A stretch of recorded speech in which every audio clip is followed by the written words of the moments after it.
Absolutely. So, all right, 6:31, I call the meeting to order.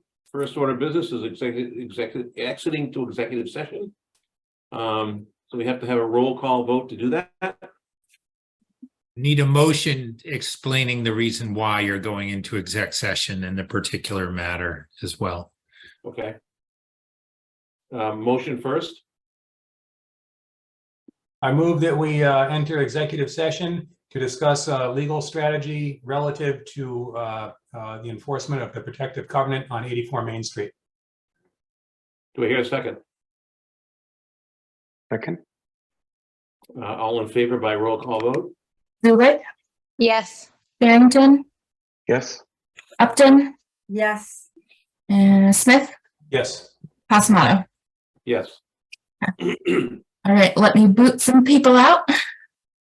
We now have to enter executive session, so we need a roll call vote for that. That was. Hmm? That was. It was? Yes. Oh, okay. Ben made it. We're good. All right, so let me remove.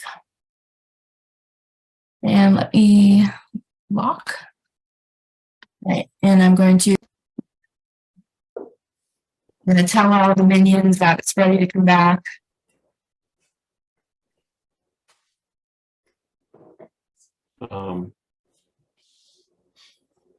I'll be right back. Nature's calling. Good luck.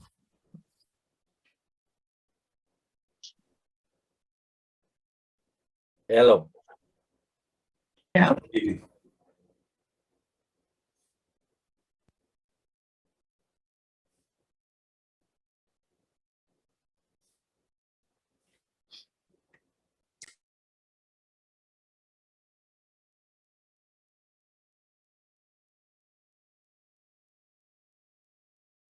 We're just waiting for Mark to get back and then we will restart.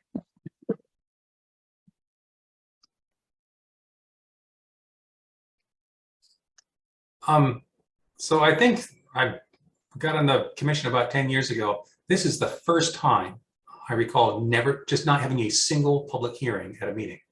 It's given me and Mara great anxiety. I feel like we're missing something. Yeah. Don't worry, we'll have some next meeting. Yeah.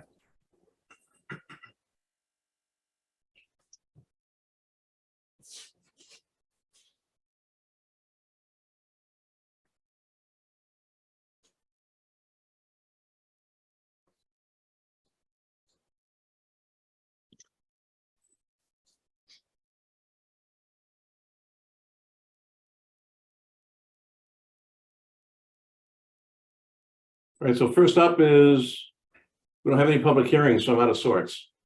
If you want to do that first. I didn't hear you. Oh, minutes. Oh, there we go. Yeah, we have minutes of 6/22/23. Is there any edits? Nope. I didn't see anything. It is written. Well, I don't think we've had any modifications or anything for quite some time. That's awesome. All right, so do I hear a motion to accept the minutes as written? So moved. There's a second? Second. All in favor? Zulick, Yes. Barrington. Oh, I didn't hear you. Sorry. Upton, Yes. Gregory. I mean, right here. Smith, Yes. Pasamato. Yes. All right, so the first thing, we have a violation 38 Presidential Drive. Yes, and I see them here. Let me move them over. And Joe, if you wouldn't mind going over, because I just want to make sure we didn't block out the people who were here. So I'm going to double check that.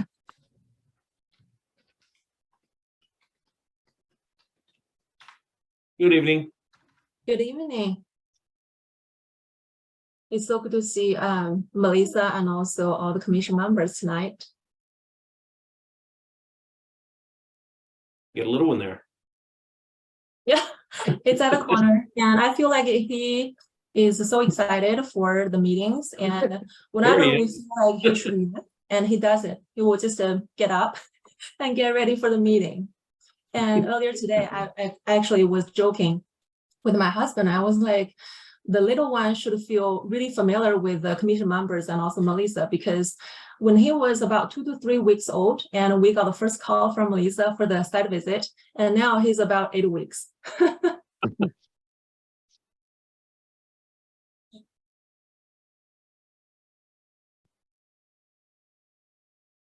Yeah, who are we hearing from first?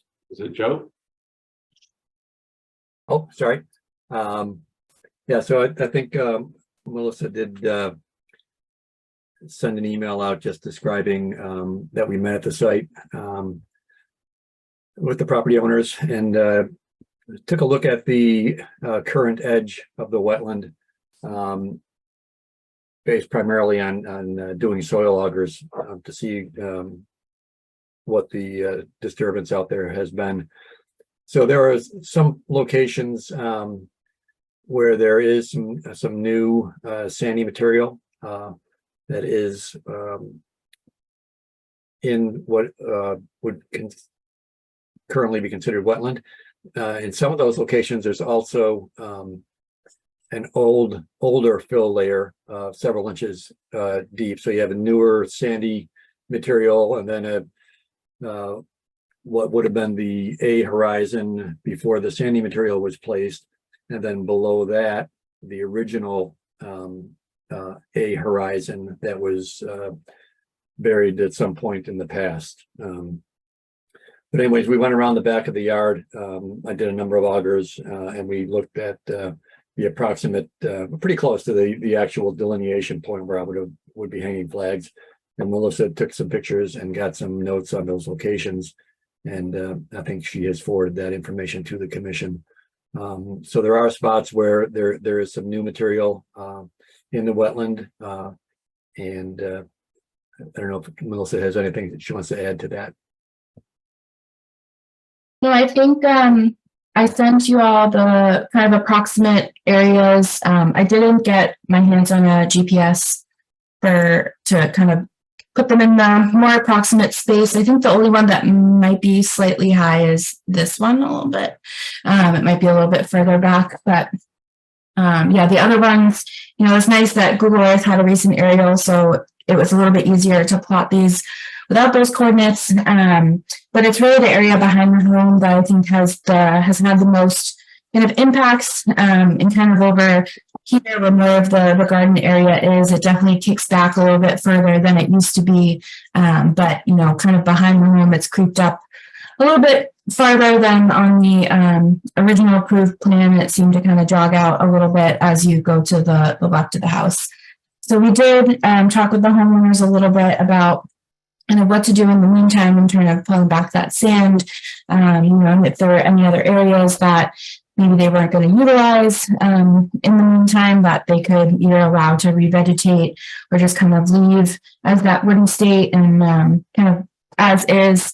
I think I mentioned briefly, in the past, we've kind of had, whether it's some sort of barrier, whether it's a split rail fence or post or something that's in the ground that kind of helps to formalize and visualize a space where we shouldn't go further. So I think it's in the commission's hands of what they want to do, but I think Joe did a good job kind of overviewing. It's kind of in that garden area. It gets a little bit close, but where they have some of their composting, where they installed some of the trees, it does jog back into the woodline a little bit further. There's a pretty defined slope back there that kind of helps it keep back. But kind of behind the house where the sand is, pulling that back and letting that restore some of the ground level that's been sleeping up a little bit closer as well, and just kind of help things revegetate and get back to kind of the natural conditions. Sorry, my dog's going crazy, so I'm going to try and mute and unmute quickly. Can't hear him.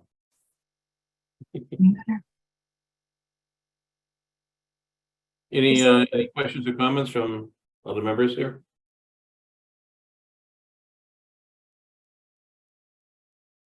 I did have a question about the fence. Is that something that the property owners are open to? I think if that's something that the commission members think that's the best and most effective and efficient way to do this, and we would love to follow the guidance. I just want to say that, we're so appreciative of Melissa and Joe, came to our property on a day that is above 90 degrees and did all the work. So, yeah. We do have some reference points because Joe was kind enough to hold the end of a tape measure so we could measure out the 20-foot no touch from the approximate edge of the wetland that he determined with his auger. But as far as placement of the fence, we've got what Melissa's got on that map. We've got like, I don't know, 5 or 6 data points. And I guess we could just run a fence in a straight line between those, but like the way Joe explained it to us and Melissa explained it to us, it really more follows the curves of the contours of the elevation more. So I mean, we're open to placing a fence, which will obviously be an unexpected expense, but Melissa raised it to my wife earlier today, so we understand that's a possibility. We just, as far as placement of exactly where it would run, where it would go, would we need to just use a straight line between those dots, or could we follow the curvature like Joe had explained to us a little more? How does that work? Do you have a comment on that? I guess the answer is it can be done either way. If it's run in a straight line, simply provided that, at no point is the fence within the 20-foot no touch. But if you felt it would be more aesthetically pleasing to have it follow the contour of the land and still be 20 feet away, that's certainly an option too. Okay. Yeah, we haven't priced it out, so we don't know what it would cost to do a split rail fence through that area. I guess it'll be a 200 or 300 feet of fence approximately. But would we need it all the way across, or would it just need to be behind where we've got kind of grassed? So if I could just bang quickly, hold on, let me share this again. I think there's also a couple options that the commission can consider. I think the fence most likely in some places, especially right behind the house, may not be practical to have at the 20-foot because this wetland flag has come pretty closer to the house than it was originally approved. So if there's maybe a section, whether it's kind of this section where the fence is instead of the whole kind of length around, there might be some way to kind of prioritize an area, that's more of the backyard usable space, because it's not just about you guys, ironically. It's also about, if you were to sell your home in the future, there's going to be that barrier there. So future homeowners as well know not to go any further.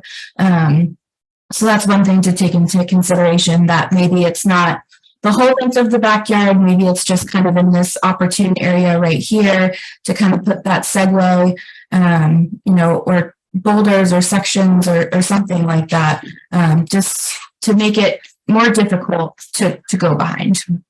What about some landscape planting, some shrubbery that'd be, pleasing to the eye, and not a split rail fence or a barrier that's kind of close and ugly. It's good for the environment too, right? Rather have some shrubbery planted. I can plant bushes.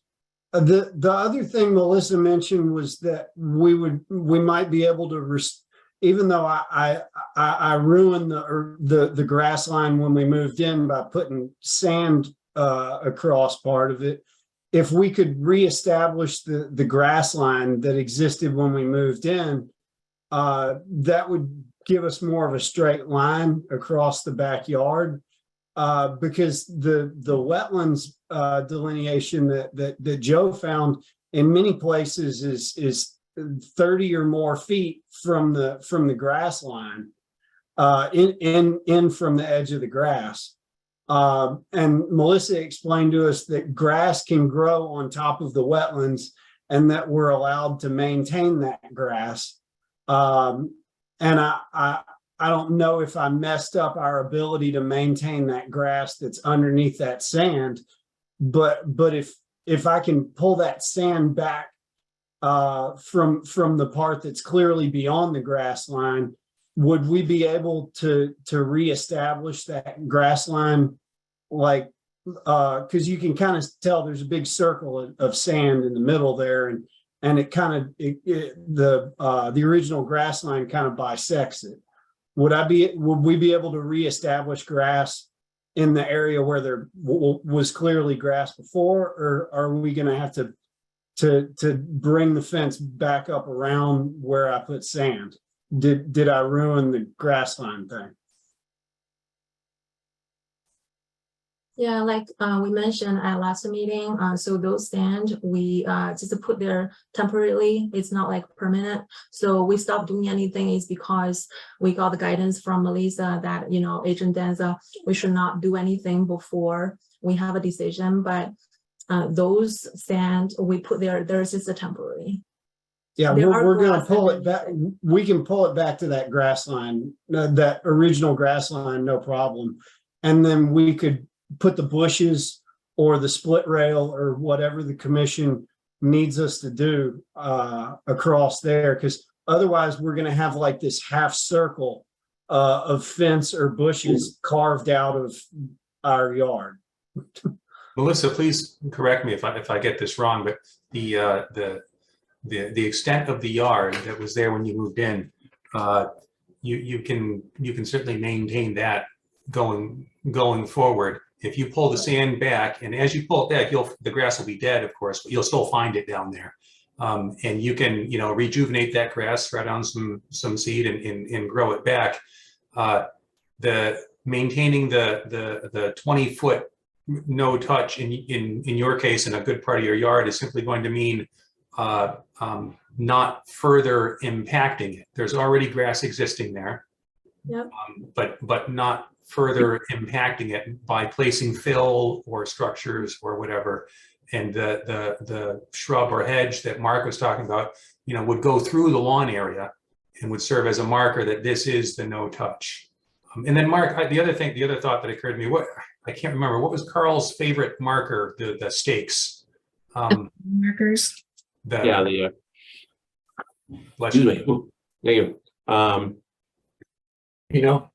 What were the markers? Stakes. Pheno stakes, yeah. Yeah. So these are fiberglass spikes that have a little brass cap on the top that you drive them down to the ground, and they're flush with the ground, but it's a little monument saying, that delineating where the 20-foot no touch is, which the commission approved it as a whole would be perhaps another way to sort of delineate it. Okay, but we're good to restore the grass on areas that are within the 20-foot no touch where we originally had grass. Yep. That's my understanding. Melissa, I've got that correct. Yes. Yeah, so I think the easiest way or the clearest picture I have is from 2018. So it did have this kind of hump out, where the grass has been for a while.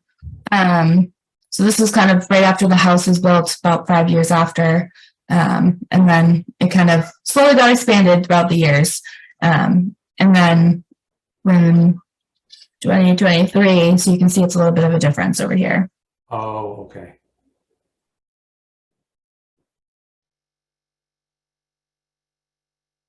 It looks like about half of that sandy area that we can see here, couldn't be reestablished as lawn. It wasn't lawn to start with. At least it appears from this photo.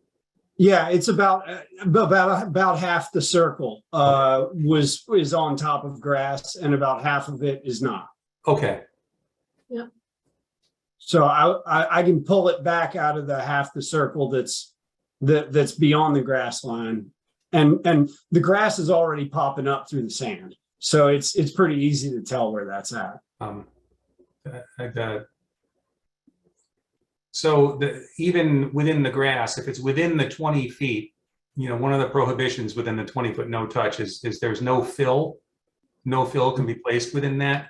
So Okay. to the extent that the 20 feet extends into where the original lawn was, you can reestablish, the lawn that was there, but you can't, raise the elevation of it, for instance. Okay, Does that make sense? okay. Absolutely.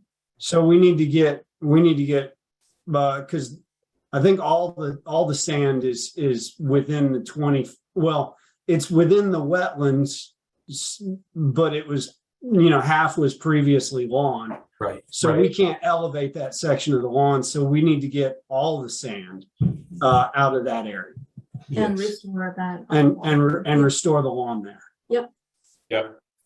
Okay. Yep. That'll take me a few months. I Wait guess for, you're talking wait for it about to be a little condition cooler. to the newborn. We'll try our best. Yeah, it'd just be me in the wheelbarrow, so. But I got it, no problem. So pheno markers, Ben? I just, you had mentioned the hedge, and I just was trying to remember Carl's favorite solution to this kind of dilemma. Yeah. If that was an option the commission wanted to consider as well. Personally, I like the hedge idea, but I think it would be aesthetically pleasing. Yeah. In the backyard, the pheno markers are these stakes that are in the ground. They can be hard to see out over time too, because they're right Exactly. on the surface, so. Yeah, and I mean, fencing isn't always desirable to look at. Even if it's free. Wait, the split rail would be free? No, I said fencing is sometimes not desirable, even if it is free. You know what I mean? Oh, okay, yeah. Looking at fencing, right? So. If it's free, we don't mind the fence. Not free. It'd be expensive. Yeah.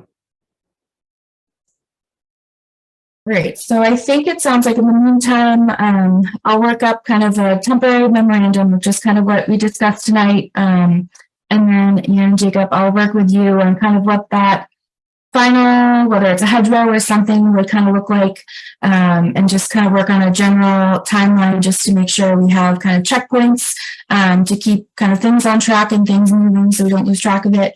And then, we might not need to for the next meeting per se, but we'll keep in touch and we'll work on that unless there's something else that the commissioners had thoughts on or something else that I'm forgetting. Just curious, why did the sand get put back there? What was the purpose? Because of the sand leveling. We're just trying to level the lawn. Yeah, we have a lot of dips in the lawn. There's dips and holes everywhere and And not stuff. safe for our Yeah, toddler. we've fallen. My mother and father-in-law have fallen. Our 4-year-old's obviously fallen a lot, and we've got another one that's going to be toddling around soon. So we just wanted to try to level everything off as much as we could. All right, I see. And we didn't talk about it, but also just to confirm near the garden area itself, I think there was one compost pile that was in the 20 foot. So I think slowly as you guys start to turn it over, we'll move it out. The edge of the wetland kind of ran parallel with the back of the garden, but did jog away at the end. So as long as the commission is okay with that kind of remaining as is, and just kind of focusing on the area behind the house, and kind of we'll make some sort of kind of ease transition that kind of lines up with the garden, so it makes a better, cleaner boundary for you guys as well. But we'll work on that. Sounds great. I'll get to work on moving the sand, and my chiropractor in Sudbury certainly appreciates the efforts of the commission. Thank you all very much. We're doing our best. Thank you both. All right, take care. Bye-bye.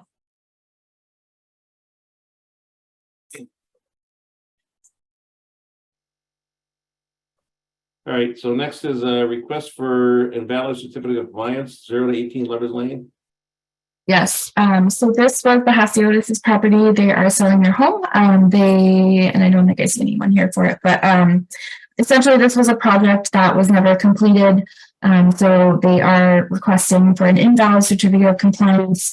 And one thing that we did add as an amendment for tonight's agenda is the certificate of compliance for the stormwater permit for 14 Lovers, which is technically the same property and the same house that they were going to be working on.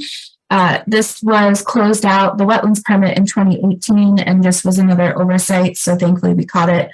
Laura caught it, I think 2 days ago or yesterday. So we added it to the agenda. This one was reviewed, had reviewed from Lucas for compliance. And I think it was just a general oversight. There weren't any ongoing conditions or issues that were brought up in 2018. And it remains the same today. So there's 3 COCs I'm asking for, 2 invalids for DP 290-1029 and SMP 19-1, and then a complete COC for SMP 15-7. Okay. That was a lot of words and numbers. I'm sorry.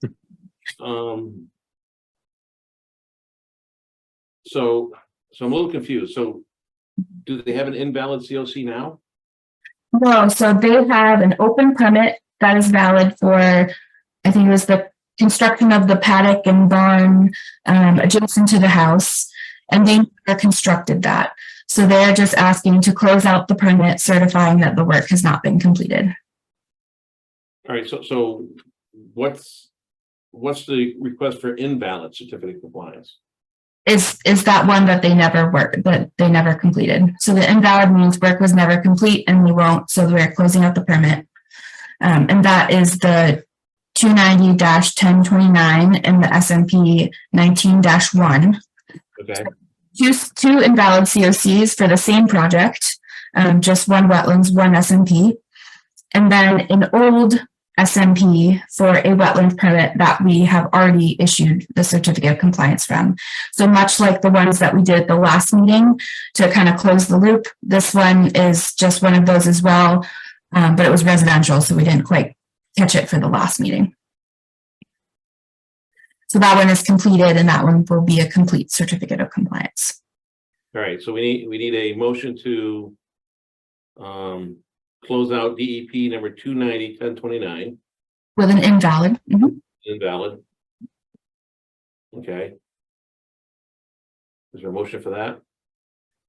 So moved.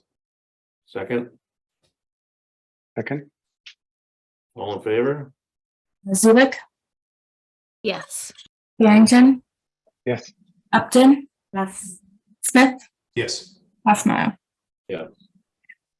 We also need a motion to issue a closure of SMP FY 19-1 With an invalid. Yep. with invalid. So moved. The second, Second, Zulik, Yes. Barrington, yes. Upton, Yes. Smith, Yes. Passmile. yes. And then we need to issue a certificate of compliance for 0 to 18 Lovers Lane. Technically 14, but yes. Okay, sorry. No, I it's don't have the DEP number. that's SMP FY 15-7, and this would be a complete certificate of compliance. And the corresponding DEP has already received one in 2018. So that's SMP FY 15-7. All right. We hear a motion for that. So moved. There's a second. Second, All in favor? Zulik, Yes. Barrington, yes. Upton, Yes. Smith, Yes. Passmile. Yes. And Mark, the next one was an amendment this to the revised agenda for 10 Brigham Street. He is here. Is it okay if I move him over? Sure.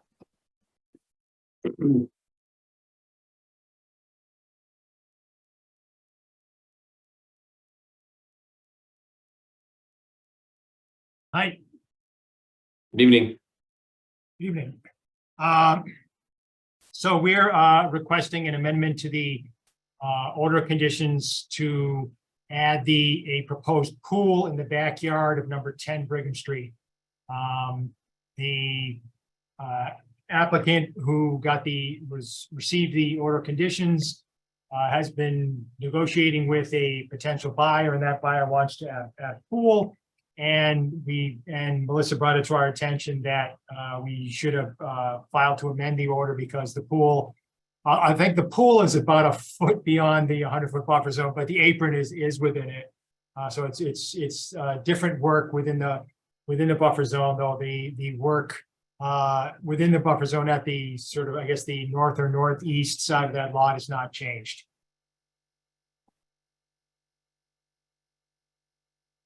Okay. Any questions or comments for anyone? No, it's the normal erosion Pretty control. I straightforward. think the standard conditions would cover that.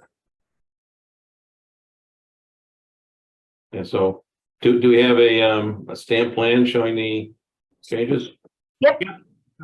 Dated July 11th, 2023. Which, in all other respects, is the same as the previous plan.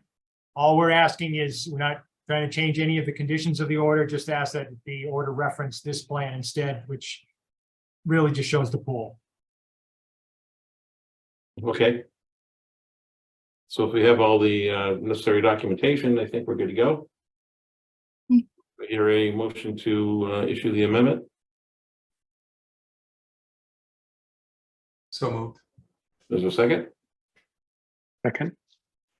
All in favor? Rubik, Yes. Barrington, Yes. Upton, Yes. Smith, Yes. Rossmaner.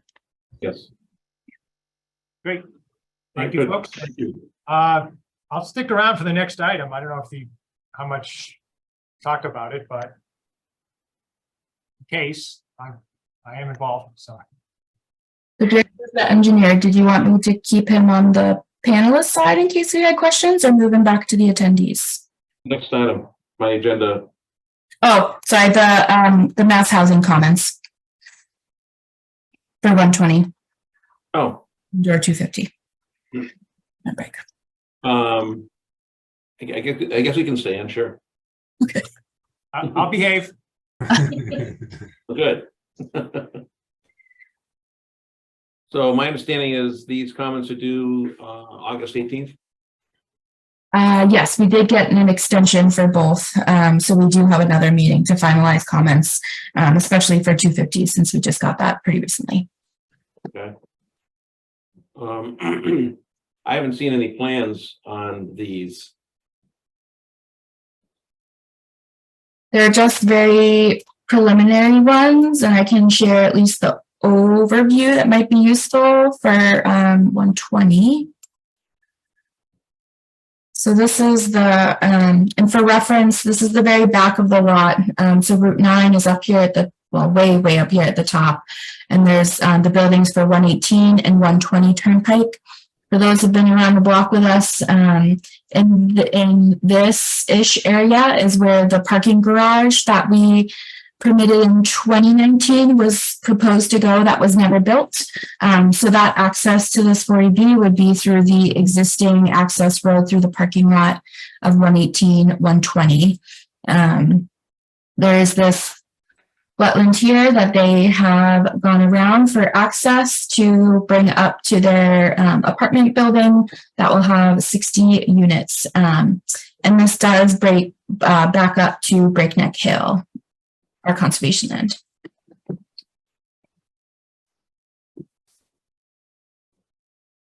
So it's very preliminary. It doesn't have, specs on infiltration, septics, etc. It just has kind of some rough grades and, where the general layout of what the development would look like. Blow it up a little bit bigger and slide it up the screen. Yeah. Looks like there's some really steep grades that are up next to the Breakneck Hill property. Mhm. Can't see them that good. Yeah, there's a retaining wall right here. There. So slide down. What do those grades look like there? You're looking down from Breakneck Hill, you're looking downhill towards the building. So I think that That's change in grade down. will help to hide the building somewhat. Okay, it's down, all right. Yep. So right, yeah, the top is 338 and the bottom is 320-ish. In the building, one would expect to be 40 to 45 feet tall.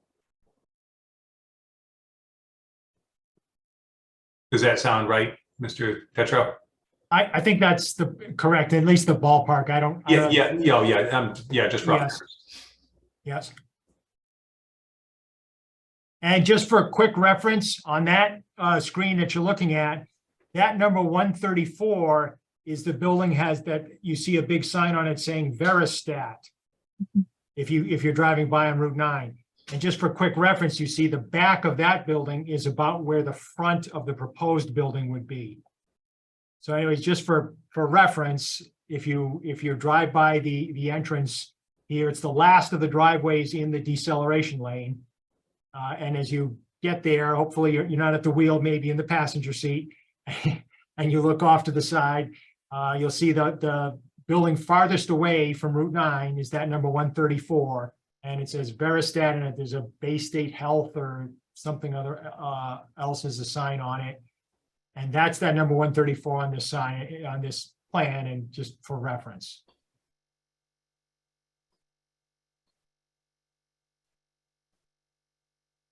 I understand it's not required at this stage to show any kind of drainage calculations. I'm just curious, Sure. if this layout is it supported, at least internally, with you folks through some drainage calcs? Are you sort of confident that this configuration will meet the WPA stormwater management guidelines?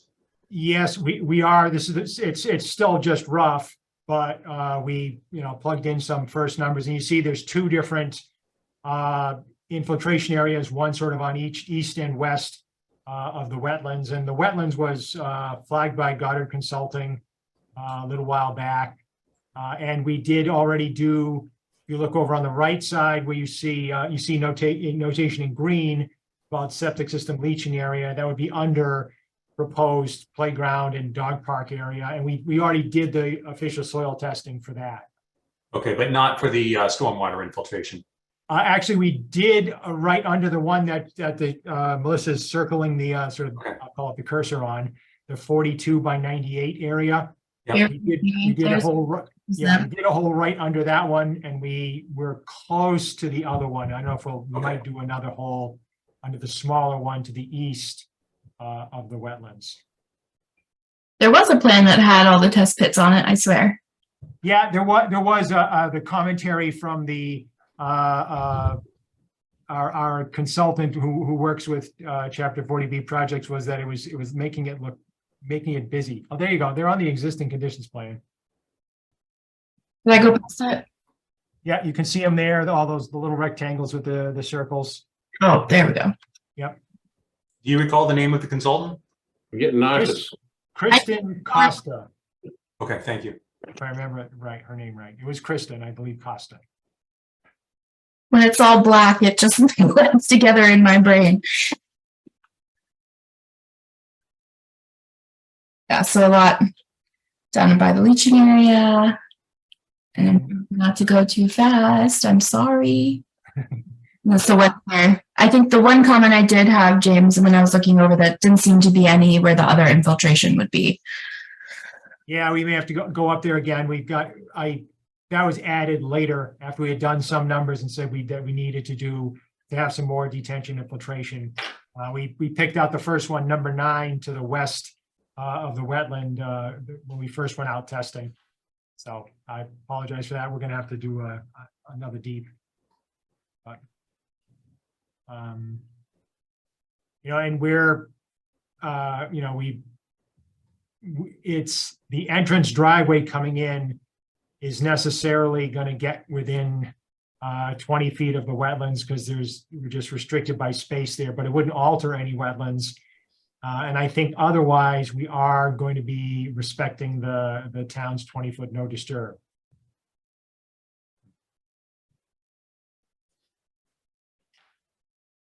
The How much of grading the for parking lot those, building will be in the buffer zone? I think the building's right at the limit of the buffer zone. Yep, there you go. But a significant amount of the parking lot is in the buffer zone, huh? Yes. And we would have a retaining wall on the north side of there, yeah, there, in order to stop work from getting any closer. Are you proposing any mitigation? For the buffer zone? We haven't thought that through. I give it some thought. As again, as Melissa said, preliminary. I understand, but. Yep. You know, keep it in the back of your mind. Maybe it'll creep to the front.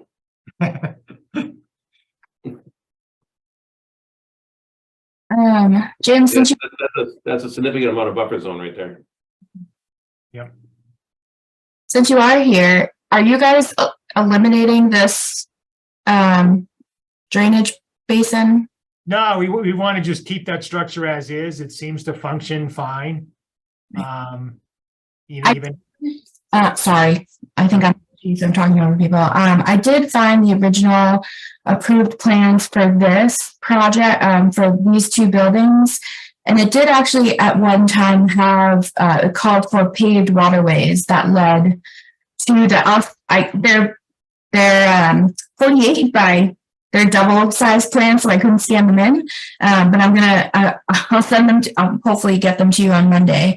But it had, these paved waterways that led to this outlet control structure and one that was over here, I think. So that was part of the original drainage system. And looking back on some of the aerials, it almost looked like you could kind of see it coming from that Verisat building, that paved waterway. I didn't have too much time to kind of put together more aerials and plans, but once I figure out a way to scan in that big set, I'll email that over to you.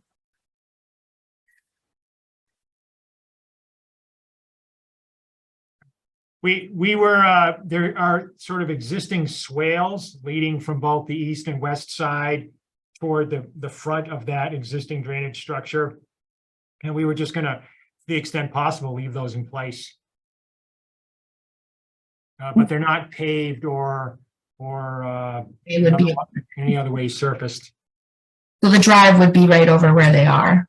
Yeah. Especially on the east side. On the west side, I think it's pretty good as it's leading to it, but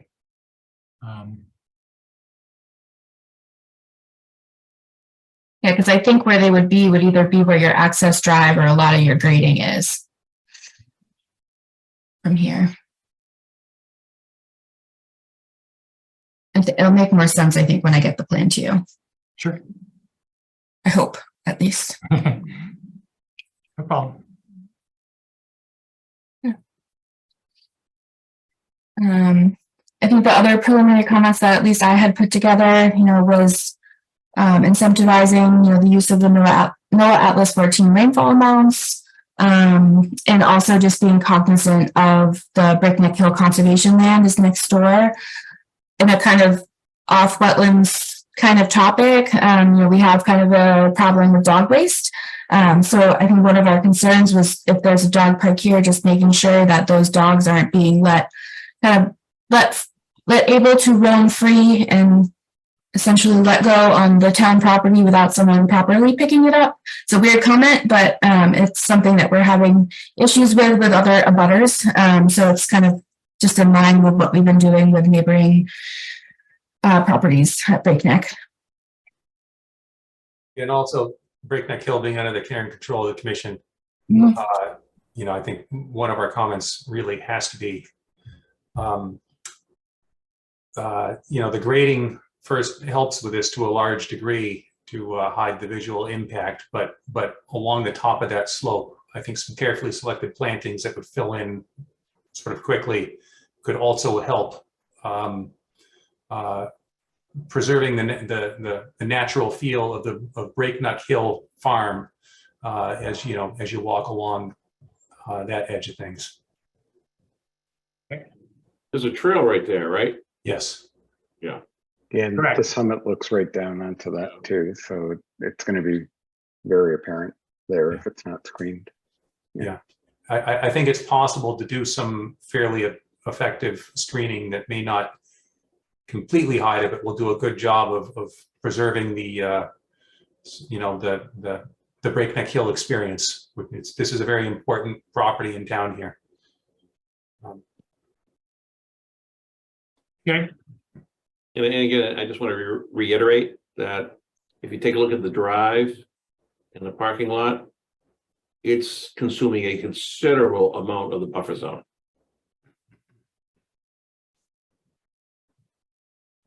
It's basically obliterating it.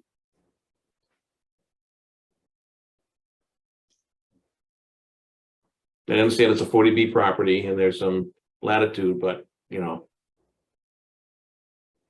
that's a big impact. And then finally, I don't know that this would be one of our comments or not, but I'd be remiss not to mention it. Whenever I see a large flat roofed building, especially this is, God, what a perfect opportunity for it. This is an opportunity. I don't know if you've ever designed a project with a blue roof. This is exactly what the technology was developed for. And the interesting thing about it is that it's more effective than subsurface stormwater detention, significantly cheaper. Gosh, even easier to design. No pre-treatment necessary because of the height of the building, because it's above neighboring trees. Maintenance is just about zero. The roofing system is already designed to handle a heavy snow load, and the amount of impoundment on the roof with the grates going to internal drains, the amount of impoundment is 6 inches or less on the roof. And you could, I'm guessing on this site, you could handle most or all of your stormwater detention without a single pond or subsurface structure, with no extra expense in the structurally on the building. The only alteration being the replacement of the grates with a short inlet structure, and architecturally some alteration of, I'm guessing this is sort of a parapet roof. The overflow scuppers might have to be changed slightly by the architect. I will pass that along. I know the architect had preliminarily drawn a roof. He didn't have it actually as a flat roof. Oh, okay. I only saw the renderings that were part of the package given to us, and you know, they're elevation renderings where all you see, it looks like the top of a parapet. So I was assuming flat roof. If it's not, then it's not. But if it is, you know, from the commission standpoint, it gives a detention structure that we don't have to worry whether or not the applicant's going to be doing the maintenance into the future, because you know, it's part of the building, and frankly, these things tend not to really need maintenance. And then from the applicant's perspective, there's oftentimes a huge cost savings for a system that's more effective to begin with. Right, and instead of a bunch of chambers somewhere off wherever you're sending that collective runoff. Yeah. Yeah, it's Okay. the only reason people don't do it is because other people don't do it. It's you know, that's literally the reason why it's hasn't been widely adopted. But for any site with a large flat roofed building, it's good God, you know, if you put a racked solar system above that, the mitigation just within the footprint of the building is incredible. God forbid you had parking underneath. Anyhow, I will pass that along. It's an interesting idea, and maybe quite helpful. Just also along on that, this property is in an ORW. It's an outstanding resource water because of reservoir. So as of now, this is not officially in front of us. We have another meeting between now and the 18th to provide more comments. So I encourage other commission members to dig into this a little bit more and see what other commentary you think is warranted.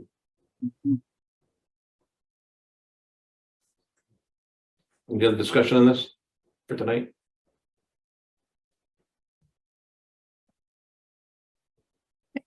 And we did get the 250 Turnpike Road just this week, so I haven't really had time to do a deep dive into what that looks like. I think we're more familiar with that more recently because of the ANRAD that we did recently to do the wetland delineation.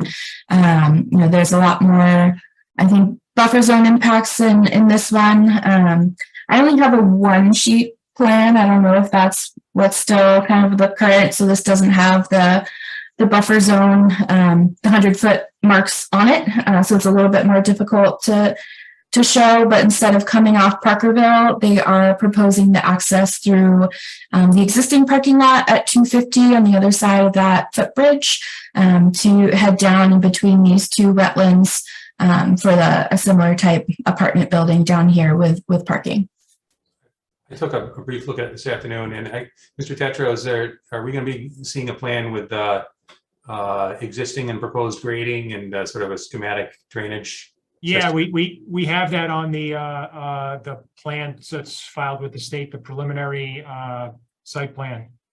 I'm actually kind of surprised that there's just this presentation plan, Okay. which was the contours were taken off to make it easier to look at for simplicity. But yes, we have a plan with full grading. If that would, this is, helpful to evaluate, for planning and zoning purposes, but for conservation, it's difficult without grading and at least a conceptual drainage. Yep. Layout. It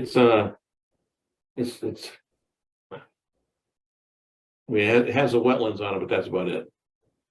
Yeah, James, if you are able to email me that plan that's on file with the state, I would appreciate that. Yep, I will do that, Melissa, right away. Thank you so much.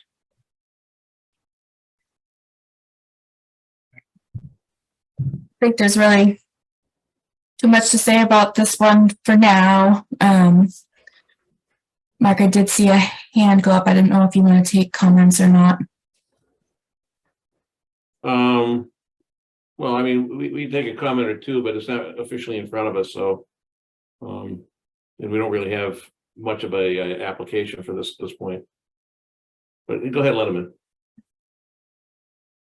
Eric, you should be allowed to unmute. Hello, you can hear me? Yes.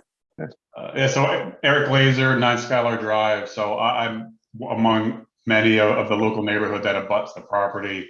And first, I just have a couple of questions. Appreciate the comment that you haven't had a chance to really sink your teeth into it. My first is, based on the fact that we're not seeing what probably would be the ideal documentation, is August 18th still the date by which comments are enabled to be provided, or does that shift based on needing to see it in a public forum at the next meeting, and then might shift the date by which comments are required? What would be your view on that? The date will remain the same. All right, so it's the 18th. So what I would say to that is that if we don't have what we need to provide good commentary, we will let the state know that. Okay. Right, we'll tell the state that we have not been provided enough information for us to provide the comments that they're looking for, and we would ask for more time. Got it. And how will that, is that something I would just call Melissa to confirm what the updated date would be? Sure. Yep, or I think the town administrator or the select board would get notified first, so they might be the most opportune person, but you're more than welcome to reach out to me, I'll figure it out one way or another. So thank you for that. And as you go through a review on this, I would say something that as a neighborhood, we have concerns about regarding drainage, because there are some on adjacent properties, there are drainage easements. And I think as a neighborhood, we have concerns about the amount of flow that goes into the area and then the impact of the development on drainage. And I assume it'll come up during your analysis, but it's just something that we are keenly aware of and would welcome hearing further review and thoughtful analysis. Yeah, we'll definitely be going through that as part of the application review for sure. Thank you. Along with consultants. Now we have a meeting between now and the 18th in which the comments are due. And I would expect that we would have a much more comprehensive set of information for us to look at. If you look at what was provided for 120 versus 250, we had more ability to have some discussion on 120 versus 250, right? So, Of course. yeah, so there's not much there at 250 right now that Melissa has in front of her that we can really discuss or sink our teeth into. Okay. Can I jump in, Mark, just for a second? Yeah, please do. The 40B process is it's a strange process. It's really frustrating from a local standpoint. We're not going to get. Typically, we won't. I should say, typically, we don't get really detailed information until after a comprehensive permit has been issued by the Zoning Board of Appeals. Right now, we're being asked for comment by the state. The applicant would then go to the Zoning Board of Appeals, who is the granting authority for a comprehensive permit. If and when that comprehensive permit gets granted, the reason, local bylaws are all waived under a 40B generally. The reason the Conservation Commission is involved is because of the Wetlands Protection Act, which is a state law, and we are the enforcers of that. So it's typically after the comprehensive permit gets issued, the applicant then comes and files a notice of intent with the Conservation Commission. We will certainly make comment on any deviations from our local bylaw, but we assuming that there's a pretty safe assumption that our local bylaw is waived, we'll be enforcing the Wetlands Protection Act. And at that time, they'll have to provide detailed engineering plans backed up by drainage calculations, just so you know how the permitting process works with one of these. Thank you for that, Claire. That's helpful feedback. Thank you. Yeah, and thank you. That's a good point. It is different. Yeah. Thank you. Okay. I think that's Anything else? all I have on that one. Okay. I think, James, thank you so much. I did see my little pop-up, so I will take a look and forward that off to commissioners. Fair enough. Thank you, Thank you. Thanks. you guys. So, Melissa, what else? My agenda's useless over here. Okay. Let's see, agent report. So myself and Laura have been working on just following up some additional projects. We had a lot of kind of new single family homes in the last 5 years that are close to be done or are done. So we've been reaching out to them and reminding them that they still have an open permit they need to close out. Most of them are, done or almost done. So I think in the next couple meetings, we'll be seeing a couple of certificate of compliance requests and those coming through. For Breakneck Hill Farm Dump, TRC is preparing the bid documents. So Mark Whipple signed off on what we're calling task 1 and task 2, which is bid prep, and kind of those initial compliance documents where we've decided we're kind of gonna, they gave us like an 8-task authorization. So they broke it down into the different phases of the project. So to keep us and them consistent, we're kind of signing off on those task authorizations one at a time as we move through to make sure everything's moving smoothly. So I've been working with the treasurer as well to make sure we have the appropriate money being withdrawn in time to pay these contractors and TRC. So we're looking to get that bid out by the beginning of August if they have that bid to us at the end of this month. So that will have a pretty quick turnaround in terms of contractors to bid. We kind of need to be done by November. So that schedule, we are still on track. We are still keeping on top of that, keeping DEP in the loop. Everything thus far has been working smoothly. So TRC is doing those bids and the NOI prep for the actual cleanup portion because we just had permitted the test pits. So they'll be back to us then. So Southborough Open Land Foundation has asked if anyone would like to attend their meeting. They work much like we do as a commission, so it's a lot easier for someone to talk to them as a group during one of their meetings. They're looking to talk about some of the projects that they have coming up or, some that they might be proposing and what those permitting requirements would be like. So if nothing else, I will attend their September 12th meeting at 7 p.m. And if anyone would like to join, let me know. I think the more company, the better. But otherwise, I think they have proposed like invasive removal, what that process would look like, and just explaining that sometimes a negative determination is the best thing you can get. I know the word's a little bit tricky, so it's just kind of those basics. So I'll send out a reminder if anyone wants to join. I'll have information of more of the what, when, as we get closer. But that is what I have on that aspect. Does anyone have any questions about those before I continue to spew? Okay. All right. So the last two questions, we had from MBTA, we had one of their wetland scientists reach out. I'm going to share this quickly.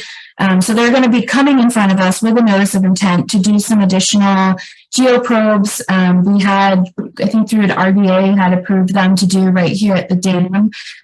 So what they kind of want to know is what is the actual extent of the physical wetland delineation boundary that the commission is okay with.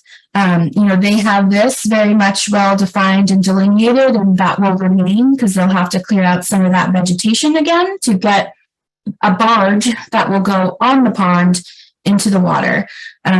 So this area will have flag for flag, GPS located delineations completed, but they're then requesting, because they know they're then going to be within the resource area on a barge, doing the probes from the barge. Do they need to do the hard delineation for the entirety of this ponded section of the river?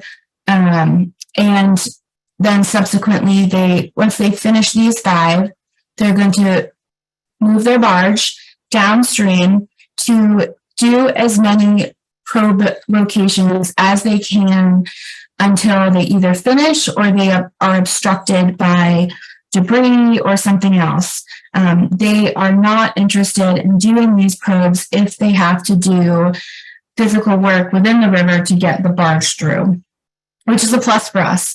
So because of that, though, they will only go as far as they can paddle, for lack of better term. So because of that, and because the fact that they know and are acknowledging that they're already in the resource area, is it okay if they have just a general bank line, or do we want them to continue to delineate flag for flag, GPS locate the edge of bank when the impacts will remain the same regardless of where that approximate location would be?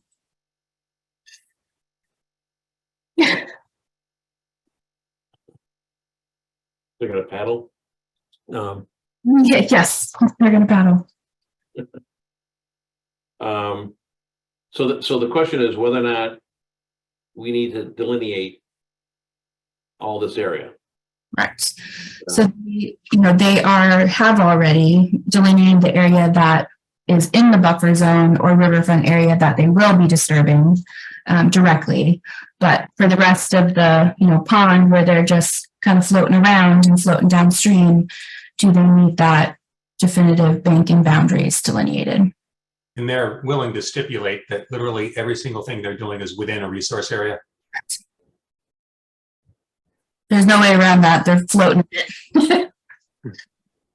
I don't know that we necessarily are aided by having 300 wetland flags hung there if they're acknowledging that literally everything they do is within a resource area and are conducting the work with respect to that. And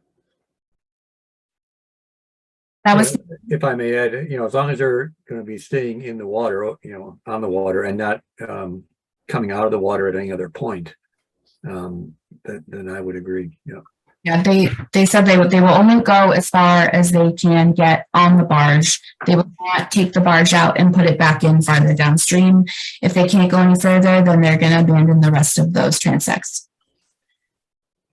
So the years they've been on the board, I don't know of anybody that's gone out and untied wetland flags and put them in a pocket and threw them away.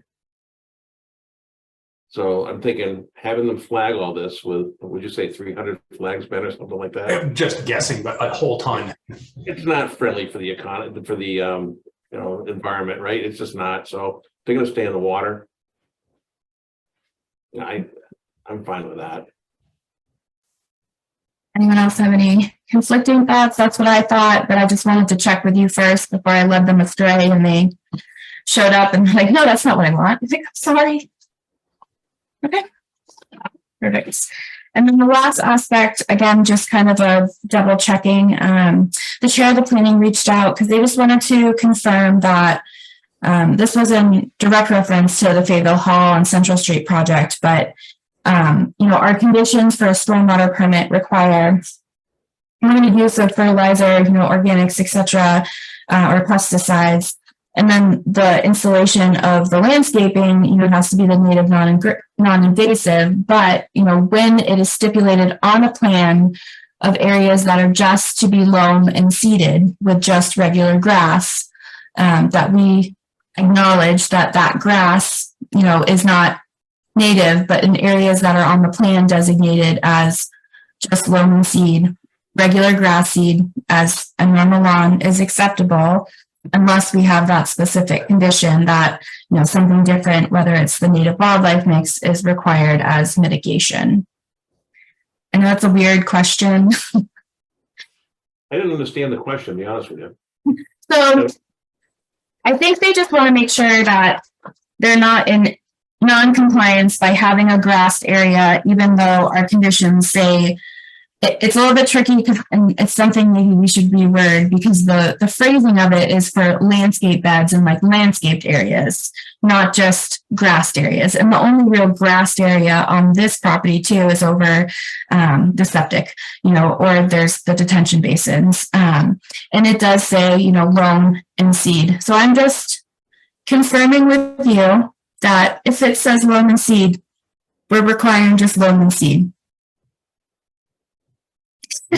We've never stipulated for loam and seed, like within a buffer zone, that it has to be all native grasses. Right, and if we do, then it's on the plan, it's in a condition, we required it for mitigation, not just in general. I think you're right, maybe something we want to visit in the future. And No, but by the confused faces, I'm going to say we all agree because I think Mike especially is a little lost. I'm sorry. But that's somebody that really dug into the details. Yes. So, I from what I understand at Fayetteville Hall, the planning board is, they're running into jurisdictional issues for sure, but also running into a lot of headwind trying to get native plantings installed. And I think as part of that discussion, we'll call it, they really plod through the details, what native plantings are in fact required and which ones aren't. So on this plan, especially, there's the detail is just loam and seed, nothing fancy. So in case that comes up, if nothing else, I was asked of it today, so I just wanted to let you guys know. And that's a nice view for the evening. Mike didn't have to stop me to take a breath tonight, even though he probably wanted to. I'm done. That's it? I hope. Yeah, we didn't have anything to approve, so there's no permits to go over. What is our meeting schedule in August? August 3rd. And then when? And then the 24th. Okay. So I'm on vacation for 2 weeks in August, but it's between those two meetings, so. Me too. Awesome. Where are you off to? Up to Maine. Me as well. Good for you. Yep, Scarborough. Oh, fantastic. Looking forward to it.